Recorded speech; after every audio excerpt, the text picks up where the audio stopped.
నా పేరు నాని, నాకేమైనా కానీ జగన్తోనే ఉంటా, జగన్ పార్టీలోనే ఉంటా అని అంటున్నారు వైసీపీ సీనియర్ నేత పేర్ని నాని.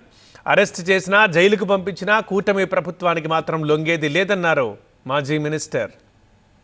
కూటమి ప్రభుత్వం తమ అధికారాన్ని ప్రజలకు మంచి చేయడం కోసం కాకుండా కక్ష సాధింపు చర్యలకు వాడుకుంటోందని విమర్శించారు వైసీపీ సీనియర్ నేత పేర్ని నాని.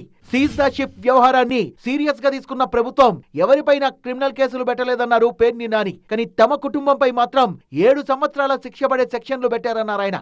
సివిల్ సప్లైస్ శాఖ మంత్రి వెళ్ళి 22,000 టన్నులు పట్టుకున్నాను అని చెప్పని గోడౌన్లు సీజ్ చేశాను, సీజ్ ద గోడౌన్స్ అని చెప్పి పెద్ద పెద్ద రంకులేసినప్పటికి కూడా వాళ్ళెవరి మీద క్రిమినల్ కేసు లేదు. అందరి మీద 6A కేసే. తర్వాత చాలా జరుగుతున్నాయి. క్రిమినల్ కేసు నాకు ముందు కానీ నా తర్వాత కానీ ఒక్కరి మీద కూడా క్రిమినల్ కేసు సివిల్ సప్లైస్లో లేదు అంటే దాన్ని బట్టి వీళ్ళ పోకడ ఎట్లా ఉంది, వీళ్ళ దిగజారుడుతనం ఎట్లా ఉందో కూడా ప్రజలు గమనిస్తున్నారని చెప్తూ రేషన్ బియ్యం వ్యవహారంలో ప్రభుత్వానికి జరిగిన నష్టానికి రెట్టింపు సొమ్ము జమ చేసిన తన భార్య జయసుధ బెయిల్ ను రద్దు చేయాలంటూ ప్రభుత్వం హైకోర్టుకు వెళ్లిందని వాపోయారు పేర్ని నాని.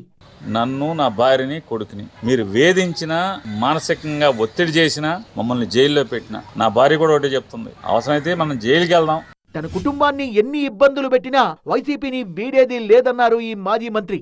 వాళ్ళ వేధింపులే వాళ్ళ పై చేయి సాధిస్తే ఖచ్చితంగా జైలుకి వెళ్ళి జైలు నుంచే వద్దాం. కానీ పొరపాటును కూడా జగన్మోహన్ రెడ్డి గారిని వదిలేదు లేదు, వైఎస్ఆర్ కాంగ్రెస్ పార్టీ నుంచి తప్పుకునే లేదు, మీ తప్పుల్ని మీ పాపాలని కడగటం మానేది లేదు. తమపై నమోదు చేసినవి తప్పుడు కేసులని పోలీసులకు కూడా తెలుసన్న పేర్ని నాని కూటమి కుట్రల్ని చట్టపరంగానే ఎదుర్కొంటామన్నారు.